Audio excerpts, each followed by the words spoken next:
شهر رمضان الذي أنزل فيه القرآن هدى للناس وبينات من الهدى والفرقان فمن شهد منكم الشهر فليصمه. کروں گا کہ دو چیزوں کی وجہ سے روزہ پورا ہوتا ہے، اور آج کے درس میں یہ بتاؤں گا کہ وہ کون سی چیزیں ہیں جس سے روزہ ٹوٹ جاتا ہے، روزے کو توڑنے والی چیزیں. اس سے پہلے اہل علم کا ایک قول بیان کروں. ارکان الصوم اسنان النیہ و امساک عن المفطرات. اہل علم نے روزے کے دو بچا کے چلنا، یہ روزے کو پورا کرنے کی دو چیزیں. تو آئیے ہم دیکھتے ہیں وہ کون سی چیزیں ہیں جس کی وجہ سے روزہ ٹوٹ جاتا ہے، اور ساتھ ہی ساتھ یہ بھی جاننے کی کوشش کریں کہ روزہ کب ٹوٹتا ہے، روزے کے شرائط کیا ہیں. کیونکہ ہماری زندگیوں میں رمضان بہت سے مرتبہ آیا گیا، اور یہ بات بھی جان کے چلو یہ رمضان یہ آخری رمضان نہیں ہے، قیامت تک کی صبح تک یہ رمضان آتے رہیں گے جاتے رہیں گے. افسوس یہ ہوگا کہ اس رمضان کے میلے میں ایک دن ہم نہیں ہوں گے، اسے غنیمت جان کے چلے. تو رمضان کے جو روزے ہم رکھتے ہیں اس کے ٹوٹنے کے لیے 3 شرائط ہیں. پہلی شرط یہ ہے کہ اس کا نالج ہونا کہ روزہ کن کن چیزوں سے ٹوٹتا ہے. نالج ہونا، اگر کسی کو معلوم نہیں تھا، کوئی نیا مسلمان ہو گیا، اس نے تو سنا کہ صرف کھانے پینے سے رکنے کا نام ہی روزہ، اس نے گولی کھا لیا بخار کے، روزہ ٹوٹ جائے گا کیونکہ اسے معلوم ہی نہیں. علم کا ہونا ضروری ہے. نمبر 2، اسی کے ساتھ ساتھ انسان کو یاد ہو کہ میں بھولا ہوا نہ ہو. اگر کوئی انسان بھول کے 2 لیٹر کی 7 اپ کی بوٹل بھی گٹاگٹ پی لے، اس کا روزہ نہیں ٹوٹتا، بات یاد رکھیں. تیسری چیز، انسان خود اپنی مرضی سے کیا ہو، مجبور کر کے نہ کیا. ابھی آپ نے دیکھا نہیں شاید ہی گزشتہ یا لاک ڈاؤن ہی کے اندر ایک ہوٹل کے اندر وہ آدم خور کفار کا لیڈر جس نے مسلمان ویٹر کو جو ہے زبردستی روزے کی حالت میں اس کے منہ میں کچھ ٹھوس دیا. تو زبردستی سے خود اپنی اختیار سے اگر روزہ توڑ رہا ہے تو ٹوٹتا ہے. اگر کوئی غیر مسلم ہو یا کوئی اور انسان ہو مجبوراً اسے روزہ توڑوا دے، اس کا روزہ نہیں ٹوٹتا. یہ 3 شرطیں یاد رکھیے، علم کا ہونا اور انسان کو یاد بھی ہو، بھولا نہ ہو. تیسری چیز اپنی اختیار میں ہو، وہ مجبوری میں وہ چیز نہ کیا. تو یہ 3 شرطیں. اور اسی کے ساتھ ساتھ روزہ کن چیزوں سے ٹوٹتا ہے؟ کچھ چیزیں ایسی ہیں باہر کی چیز اندر جانے سے روزہ ٹوٹتا ہے، کچھ چیزیں ایسی ہیں جو اندر کی چیز باہر جانے سے روزہ ٹوٹتا ہے. جیسا کھانا پینا ہے جناب، یہ باہر سے اندر جا رہا ہے، روزہ ٹوٹ جائے گا. اور اسی طرح کچھ چیزیں ہیں اندر سے باہر آنے کی وجہ سے روزہ ٹوٹتا ہے، جیسا کہ الٹی کا آنا ہے زبردستی ہے، میں آپ کو بتاؤں گا ابھی. اور اسی طرح جماع ہے، بیوی سے ہم بستری ہے، سیکس ہے، یہ چیزیں وغیرہ. تو الغرض آئیے ہم چلتے ہیں کیونکہ وقت بھی بڑا محدود ہے. تو اللہ کے نبی جناب محمد الرسول اللہ صلی اللہ علیہ وسلم کی میں پہلی حدیث بیان کرنے لگا ہوں جو ابو داؤد شریف کے اندر موجود ہے. اس حدیث کو بیان کر رہے ہیں حضرت ابو ہریرہ، کہتے ہیں وعن ابی ہریرہ رضی اللہ تعالیٰ عنہ قال قال رسول اللہ صلی اللہ علیہ وسلم من استقاء عمدا فلیقضی. تم میں کا کوئی آدمی روزے کی حالت میں اور روزے کی حفاظت نہ کر سکے اور جان بوجھ کر اپنی حلق میں انگلیاں ڈال کر خے کرتا ہے، اس کا روزہ ٹوٹ جاتا ہے، اس کے اوپر قضا لازم آتی. سن رہے ہیں آپ؟ ایک ہے الٹی، وہ آٹومیٹک آ گئی، آپ کا روزہ نہیں ٹوٹے گا. یا 5 نمازوں میں وضو خانے میں سن رہا ہنگے حلق میں انگلیاں ڈالے، ہا ہا ہو کی آوازیں نکالی جا رہی. اور زبردست رمضان کے روزے کی حالت میں کنٹرول کرنا ہے. اگر یہ انگلیاں اور یہ بھینس اور گدھے کی آواز نکالتے تم نے الٹی نکال دی، تمہارا روزہ گیا. اسی لیے پیارے نبی سمجھا رہے ہیں من استقاء عمدا فلیقضی، میری امت کے لوگوں، اور زبردستی روزے کی حالت میں چھیڑ چھاڑ کر کے الٹی نکال دی، تمہارا روزہ پھر تمہیں رمضان کے بعد قضا کرنا. ایک چیز. نمبر 2، یہ جو دوسری چیز بیان کرنے لگا ہوں یہ عورتوں کے تعلق سے. لیکن افسوس کی بات یہ ہے کہ یہاں اوپر کی مسجد میں جا کے دیکھا الحمدللہ مردوں سے زیادہ شاندار، لیکن افسوس کی بات یہ ہے کہ وہ نہیں. تو لایا کریں بھائی، خواتین کو لایا کرے صبح و شام. کچھ لوگ کہتے ہیں بس اسٹانڈ ہے جناب، آپ شاپنگ کرنے کے لیے عورتوں کو لاتے ہو بس اسٹانڈ میں، تب کوئی بس اسٹانڈ نہیں. اور جب مسجد کو لانے کے لیے بس اسٹانڈ. کچھ لوگ کہتے ہیں یہاں قبرستان بازو میں. قبرستان بازو ہے. ارے یہ 4 دن ہمیں مسجد میں آنا، اپنے گھر میں رہنا ہے، ہمیشہ کی جگہ تو وہی ہے نا، پھر ڈر کس بات کا ہے جناب؟ ابھی سے عادت بنا لو. تو الغرض بتلا یہ رہا ہوں اللہ. اب دوسری چیز، اللہ کے نبی جناب محمد رسول اللہ صلی اللہ علیہ وسلم، بخاری شریف کی روایت ہے، حضرت سعید خدری رضی اللہ تعالیٰ عنہ کہتے ہیں قال النبی صلی اللہ علیہ وسلم، ایک مرتبہ اللہ کے نبی صلی اللہ علیہ وسلم نے جب جہنم کو دیکھا، کب دیکھا؟ معراج والی رات. دیکھتے کیا ہیں؟ مردوں سے زیادہ عورتوں کی بھیڑ جہنم میں ہوئے. اللہ کے نبی آئے اور عید کی نماز پڑھانے کے بعد عورتوں سے خطاب کرتے فرمایا یا معاشر النساء تصدقنا فإنی اریدکن اکثر من اہل النار. اے عورتوں زیادہ سے زیادہ صدقہ خیرات کرو، اس لیے کہ تمہارا نبی تاجدار مدینہ جہنم میں مردوں سے زیادہ تم کو جلتے ہوئے دیکھا. اللہ، عورتوں کی زیادہ تعداد. تو عورتوں نے پوچھا اللہ کے نبی کیوں مردوں سے زیادہ؟ ہم کیوں؟ کہا تم دیندار مردوں کے مقابلے میں کم ہو. تو کیوں کم ہے؟ تو اللہ کے نبی نے وضاحت کرتے فرمایا تھا الیس اذا حادت لم تصلی ولم تصم فلذلک من نقصان دینہا. اللہ اکبر. رواہ البخاری، بخاری شریف کی روایت ہے. اللہ کے نبی نے عورتوں کو سمجھایا یہ بات سچی نہیں ہے. تمہارا جو منتھلی پیریڈ آتا ہے، جب تم ناپاک ہوتی ہو 6 دن 7 دن 8 دن 10 دن، اس وقت نہ تم روزے رکھ سکتی ہو، نہ نماز پڑھ سکتی ہو. مرد تم سے نیکی میں آگے چلا جاتا ہے. بات سمجھ رہے ہیں؟ عورت اگر ناپاک ہو رمضان کے مہینے میں روزے کی حالت میں افطار سے 5 منٹ پہلے بھی عورت ناپاک ہوتی ہے تو اس کا روزہ خود بخود ٹوٹ جاتا. یہ چیز کو یاد رکھیں. اور اللہ کے نبی نے ارشاد فرمایا لم تصلی ولم تصم فلذلک، نہ روزہ رکھ سکتی ہے عورت ناپاکی کی حالت میں، نہ ہی نماز. جی ہاں، یہ بات جا کے سمجھاؤ اپنی عورتوں. گاؤں کے گلے چاڑیاں چگلیاں ادھر ادھر کی خبریں جلدی پہنچا دیتے ہیں. میری نبی کی خبر پہنچا دو تاکہ ان کے دین میں اصلاح ہو. اب سنیے بخاری شریف کا ایک قول میں آپ کو لگا. وقال ابو الزناد رحمہ اللہ کہتے ہیں ان الحائض تقضی الصیام ولا تقضی الصلاۃ. عورتیں جو ہر ماہ ناپاک ہوتی ہیں اور رمضان میں اگر کوئی عورت ناپاک ہو 8 دن 7 دن تو وہ صرف روزوں کو قضا کرے گی، 8 دن کے 7 دن کے 10 دن کے، نماز کو قضا. بات یاد رکھ کے چلے، عورت ناپاکی کی حالت میں اس کی نماز معاف ہے اور روزے، ہاں یہ مسئلہ یاد رکھ کے چلیے، روزے معاف نہیں ہے، قضا کرنا ہے، نماز معاف ہے. بس مسئلہ سمجھے. اور آگے چلیے. اللہ کے نبی صلی اللہ علیہ وسلم کے دربار میں ایک صحابی آئے. انداز کیا ہے، واقعہ کتنا نرالا ہے.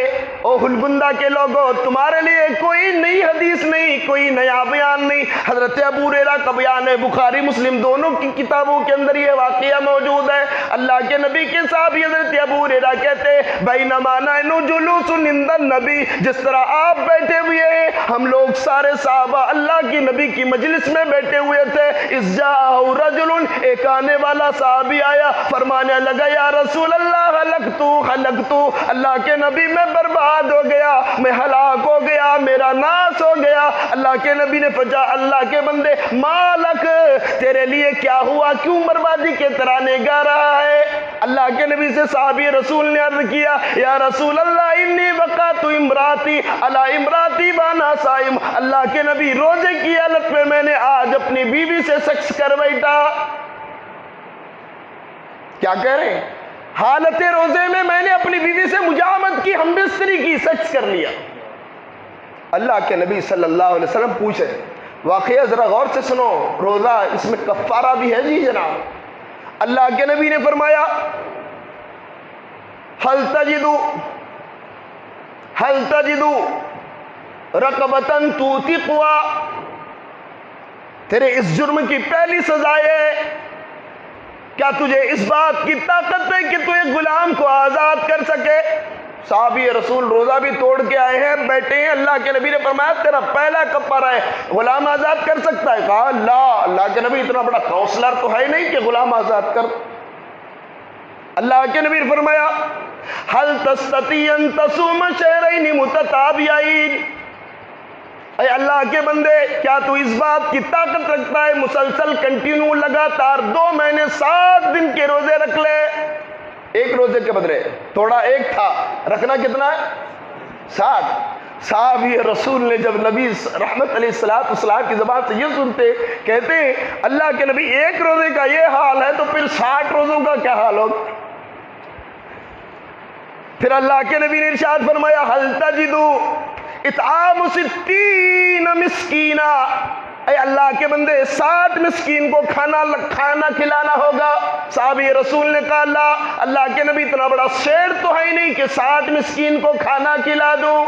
تو یہاں رک کے سنو، اگر کوئی آدمی جہالت میں آ کے یا اپنی نفس کی غلامی میں آ کے یا شیطان کی شرارت میں پھسل کر اپنی بیوی سے ہم بستری کر بیٹھتا ہے تو اس کا پہلا کفارہ کیا ہے؟ ذرا زور سے بولو بھائی، یہ بار بار ہر رمضان میں مولوی لوگ بیان نہیں کرتے، اس کو سینے میں رکھو ہمیشہ کے۔ پہلا کفارہ کیا ہے؟ غلام آزاد کرنا۔ غلام والا مسئلہ تو پہلے، اب کیا کرنا ہے؟ کوئی بے گناہ مسلمان بیچارہ قیدی ہے، جیلوں میں سڑ رہا ہے تو پیسہ خرچہ کر کے باہر لاؤ نا، یہ غلام کے تو برابر ہے۔ نمبر 2 کیا کرنا ہے؟ 2 مہینے کے مسلسل روزے رکھنا، 1 روزے کے بدلے، اور وہ بھی نہ ہو سکے تیسرا 60 ہاں 60 مسکینوں کا کھانا کھانا نہیں ہے، 60 مسکینوں کو کھانا کھلانا۔ غور سے سنیں، تو یہ تینوں چیزوں کو بھی اللہ کے نبی کے صحابی کہہ رہے ہیں کہ میں نہیں کر سکتا، نہ 60 روزے رکھ سکتا ہوں، نہ غلام آزاد کر سکتا ہوں، نہ 60 مسکین کو کھانا کھلا سکتا ہوں۔ یہ کہنے لگے تو اللہ کے نبی صلی اللہ علیہ وسلم نے کہا اجلس۔ میرے بھائیوں یہاں سن کے ایک بات، رک کے ایک بات چلو، اللہ کے نبی کے اخلاق کتنا عمدہ ہوں گے، کتنے عمدہ ہوں گے نا۔ ہم ہوتے تو کہتے ہیں اے جھنڈو بام چل بھاگ، کہا اجلس، بیٹھ جاؤ جی، بیٹھو، بیٹھے۔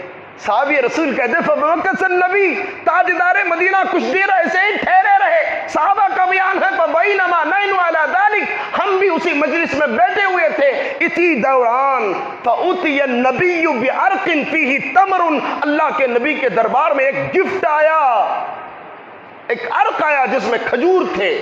اور عربی میں عرق کسے کہتے ہیں؟ وضاحت کر رہے ہیں صاحب، العرق مثل الزخم، عرق کہتے ہیں کھجور کا بڑا ٹوکرا اللہ کے نبی کو گفٹ آیا۔ کس کو گفٹ آیا تھا؟ اللہ کے نبی کو گفٹ آیا۔ اب صحابی بیٹھے، فرمایا این السائل، کہاں ہیں جی وہ روزہ توڑ کے آنے والے؟ کہا اٹھ کے کھڑے ہو گئے فوراً، کھجور کی ٹوکری جو ملی اٹھ کے کھڑے ہو گئے۔ فرمایا انا یا رسول اللہ، اللہ کے نبی میں ہوں۔ کہا خذ ھذا فتصدق بہ، لوگ جی کھجور کا ٹکڑا، اور تیرے کفارے کی طاقت نہیں ہے، کھجور لے جا کے تقسیم کرو، صدقہ خیرات کرو۔ آپ دیکھو نا صحابی رسول کھڑے ہو گئے نا، پوچھے اعلی افقری منی یا رسول اللہ واللہ ما بین لابتیہا یرید الحرتین اہل بیت افقر من اہل بیتی، اللہ کے نبی کس پہ صدقہ کروں؟ مجھ سے زیادہ فقیر پہ؟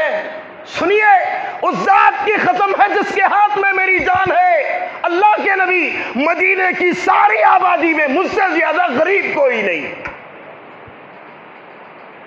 کیا انداز دیکھیے، کیسے کیسا اسلام ان کے لیے راستے کھول رہا ہے۔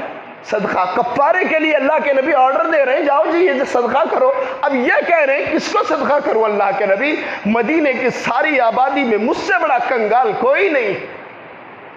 جب یہ سنتے ہیں فضحک النبی صلی اللہ علیہ وسلم، اللہ کے نبی کو اتنی بڑی ہنسی آئے گی کہ اللہ کے نبی کے داڑھ نظر آنے لگے۔ گناہ بھی کر لیا ہے اور کفارہ بھی لے لیا نا۔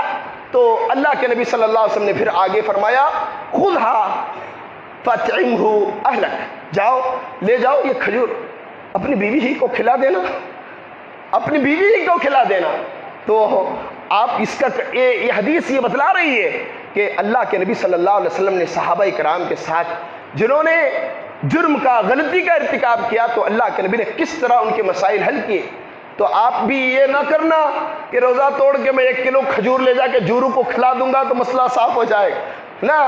یہ صحابی تو الغرض یہ بات جان کے چلیں، اور یہ بھی شریعت نے تمہارے لیے بات کو واضح کیا ہے، اگر کوئی انسان اتنا غریب ہے کہ نہ وہ خود روزہ رکھ سکتا ہے، نہ غلام کو آزاد کر سکتا ہے، نہ تو 60 مسکین کو کھانا کھلا سکتا ہے، وہ اپنی طاقت کے مطابق صدقہ و خیرات کر کے اس روزے کے بدلے دوسرا روزہ رکھ سکتا ہے۔ آخری حدیث بیان کر کے بات کو ختم کرتا ہوں۔ وعن سعید بن مسیب رضی اللہ تعالیٰ عنہ قال اذ جاءوا رجل الى النبي صلی اللہ علیہ وسلم فقال یا رسول اللہ افطرت یوما من رمضان۔ اللہ اکبر، صحابی رسول اللہ کے نبی کی عدالت میں آئے، فرمانے لگے یا رسول اللہ رمضان کا ایک روزہ میں نے توڑ کے رکھ دیا ہے، رمضان کا ایک روزہ میں نے توڑ کے رکھ دیا ہے۔ اللہ کے نبی نے فرمایا تصدق واستغفر اللہ وصم یوما مکانہ۔ ابن ابی شیبہ کی روایت ہے، اللہ کے نبی نے کہا اللہ کے بندے صدقہ و خیرات کر، اللہ سے معافی مانگ، تو نے اس کے عہد کو توڑا ہے، اور اس روزے کے بدلے ایک اور روزہ رکھنا۔ تو میرے بھائیوں یہ بات جان کے چلیں، اگر کوئی انسان جان پوچھ کے کھا لیتا ہے، پی لیتا ہے، اس کا روزہ ٹوٹ جاتا ہے۔ اگر کوئی بیوی سے ہم بستری کرتا ہے اس کا روزہ ٹوٹ جاتا ہے۔ اسی طرح اگر کوئی انسان جان پوچھ کے الٹی کرتا ہے تو اس کا روزہ ٹوٹتا ہے۔